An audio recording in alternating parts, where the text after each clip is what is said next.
When you're given a book and you're told, here's Peru on a map, that's really cool, but it doesn't really stick with you.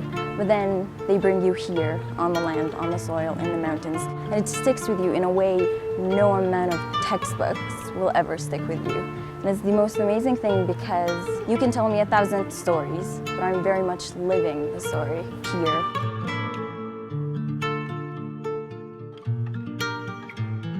One of the most important things in designing this experience for students was that we weren't glossing over these communities and that we were allowing students to have an authentic experience. So we live in these communities, we don't live in hotels, we don't stay in the finest parts of the city. This trip is for 2 weeks. We explored the different communities that are working together to help produce this coffee, and that's where we got more involved with Café Femenino. Profesores y estudiantes de la Universidad de San Jerónimo, de Canadá. ¿Qué tal? ¿Cómo estás? Ellos ya están trabajando con nosotros hace más de 6 años. St. Jerome's has been involved with Café Femenino since 2008. Café Femenino es una propuesta de incorporación de las mujeres a la organización. Está muy arraigada la concepción de que la mujer es para la casa y para las tareas domésticas, de hacer visible el trabajo de ellas dentro de la sociedad, dentro de la organización, dentro de la familia, dar valor económico al producto que ellas tienen. Café Femenino represents this collective of women that have had the opportunity to actually gain access to land, farm that land, produce a very high-end product, and gain access to fair trade certifications and organic certifications that make that product incredibly marketable to the outside world. Este es un terreno que ha comprado la asociación para construir su local institucional. Este terreno se ha comprado con el premio de comercio justo por la venta de su café y ahora la Universidad de San Jerónimo está muy interesado en apoyarnos con la construcción. Habrá mucho esfuerzo, mucho trabajo, pero es un incentivo muy grande el apoyo que está recibiendo de la Universidad de San Jerónimo. It's an incredible experience for the students because it allows them to work on a project that was designed by a fellow student. The community center was designed by a St. Jerome student named Luis, and he was here a couple months ago for a 3-month work term. It's very hard work. It's a really cool working environment because we don't necessarily understand them, they don't necessarily understand us, but we're still able to understand the job that needs to be done. Isabel's a hero here, she's a legend. Watching her in every single community that we visited has been amazing to see. She is a leader in every vein of the word. Por otro lado, creo que los estudiantes también van entendiendo que la vida quizás que ellos tienen allá en el norte con todas las comunidades no es el único mundo que hay, ¿no? Sino que hay un mundo y quizás mucho más grande que ese mundo desarrollado, que es un mundo que con muchas dificultades, con muchos problemas. For the students, it's a positive experience because it pushes them to experience a different way of life. There's nothing wrong with being born into a privileged society, but one has to accept the responsibility of that privilege. From there, we went on to other communities. We hiked for a lot of time. We were going through a little river, and halfway through the guy just went into the water and the water got stuck into the engine, and we were just like sitting there, we were like, what is going on? We were extremely trapped because we were in the middle of a jungle. And it took us a couple of hours, but then they pulled the truck out of the water. Viajes muchas veces con lluvia, otras veces caminando, pero por un lado la comunidad se siente reconocida, se siente que alguien más está pensando en ellos, alguien más está queriendo ayudarles. Esta relación empodera también a las comunidades saben del apoyo que viene de la colaboración de San Jerónimo. We are in Agua Azul and we're with Sabina today and we're about to go picking coffee beans. In the last 6 years, the relationship has changed in that when we first started working with Café Femenino, we were foreigners, we were outsiders. And I think over time what's happened is we've become part of that extended family. Oh, it was unreal. I drink multiple cups of coffee a day, and I had no idea of the process. I think often when we think of international development, we think about what can we give someone, what can we provide them, and that's a very imperialistic idea. And I think Isabel has really helped me understand how you have to start at the bottom and you have to listen. And it's got to be grassroots or it's not going to work and it's not going to be sustainable. And her accomplishments in these communities and the community's accomplishments are their own. They're not somebody else's from the outside.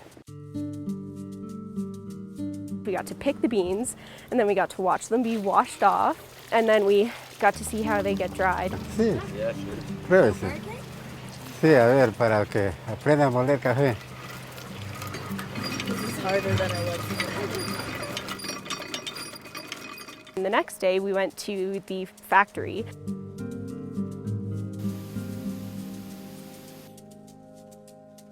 And then we got to taste the coffee, which was my favorite part. Esta relación entre los productores y la academia, la universidad, es una relación muy productiva porque hay un encuentro de culturas, hay un encuentro de conocimientos y yo también entiendo que para los muchachos que vienen de la universidad es una lección muy importante el involucrarse en las comunidades tan pobres, tan alejadas y ver que tanta necesidad existe y comparar con la realidad de la que vienen de Canadá. What's another word you can teach her? Apple, manzana. Apple, manzana. Manzana, manzana. Debe ser un choque muy importante para ellos, bien para pensar en el futuro del mundo, de la humanidad.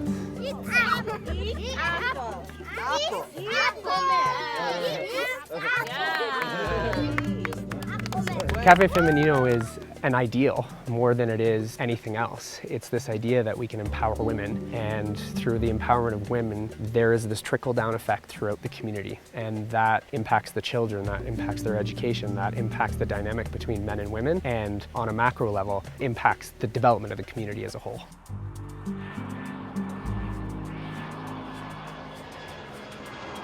After Chiclayo, we went to Cusco, and that's where we got to meet Nathan.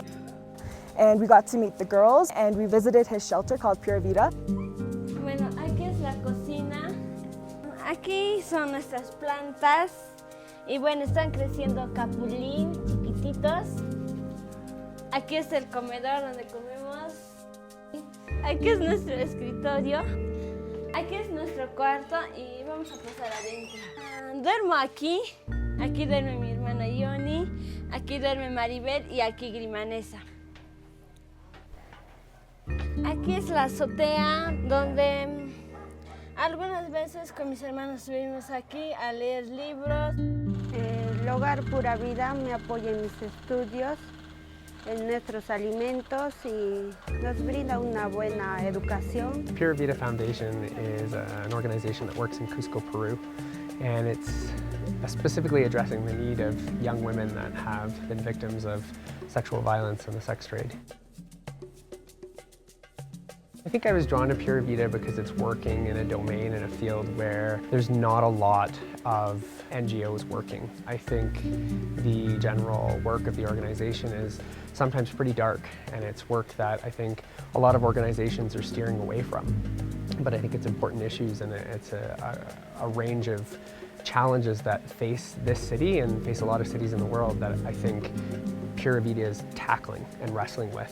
I think the education system is the most important thing to build on, because if we can start rehabilitating these young girls, we can start educating them also, educating them in how they should be treated. Estando en el hogar de Acción Pura Vida, no sé, me siento bien acogida, que me den unas oportunidades para estudiar y seguir adelante. Yo considero que mi trabajo es acompañar en el crecimiento emocional, espiritual, psicológico. Currently, the Pura Vida organization is able to house 7 girls in the shelter that's located in Cusco. This is amazing, but there's clearly so many other girls who really need and deserve the opportunity to access these resources that the Pura Vida shelter has the dreams to provide them with. And so what they're planning on doing is opening up a brand new shelter in the village of Kaikai, which is just outside of Cusco. Behind me is the land that we were able to purchase. This piece of land will be our future facility that can house up to 50 kids. It has been so inspirational to meet someone like Nathan who has just, I mean, when people have asked me like, who is your hero? It's always hard, I think, of Martin Luther King, but I can never think of someone directly. And I think personally, I would probably say Nathan because I've never met anybody so passionate and have an incredibly big heart for the world.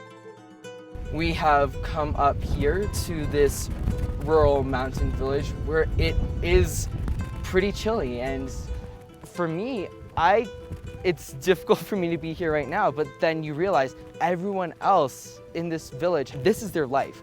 So it's not valid, my feelings, so to speak. So you really have to like lean into the discomfort, kind of like put yourself into their shoes. The work that Nathan is doing is absolutely paramount to the success of moving forward with these young girls in the rural areas of Peru. We moved on to meeting a little boy called Ricardo.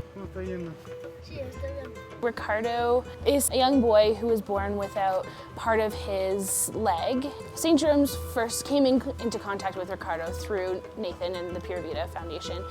Nathan often gets cases that are outside of what he can help with his shelter, but because of the amazing person that he is, he doesn't turn them down, and he still tries to do what he can for them. And so in the case of Ricardo, he created a documentary.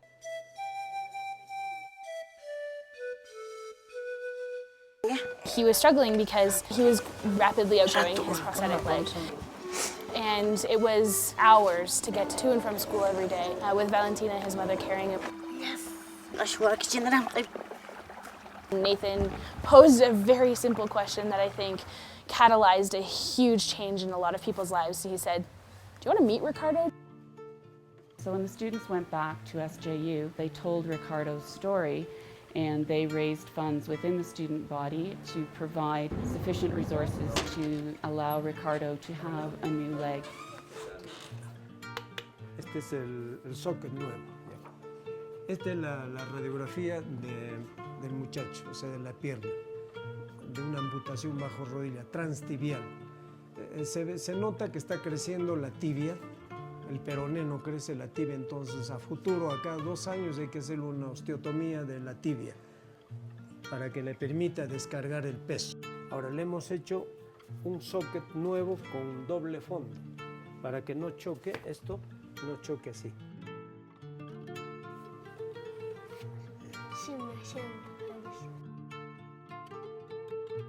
You could feel how his life has changed and how positive he sees his life now.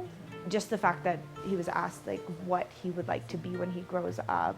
Yo quiero ser, cuando vaya a estudiar, yo quiero ser doctor.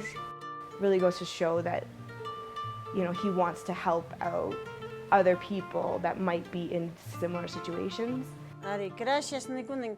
Kinat porashachti, wera kuchinaita, señorita, apia con puriatka, estudiante con llapan. On the development side, it's tough because it's an experience where it would have been so easy to come in, give the leg, and leave.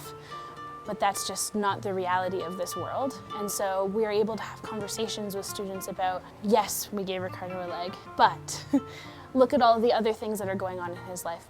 It's nothing you can fix with a simple trip down, but it's that exposure to the complex problems that the world has, where we need to start asking questions and start seeing how things connect to each other in order to really make some sustainable impact in this world. I think there are a lot of reasons why we bring students to Peru in the first place, and specifically to meet Ricardo.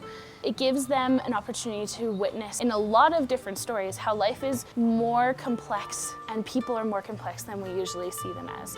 And the girls at the Pura Vida shelter are the exact same thing. Their experiences and the struggles that they have could easily define who they are. They're a piece, but there is so much more to them that defines who they are as people.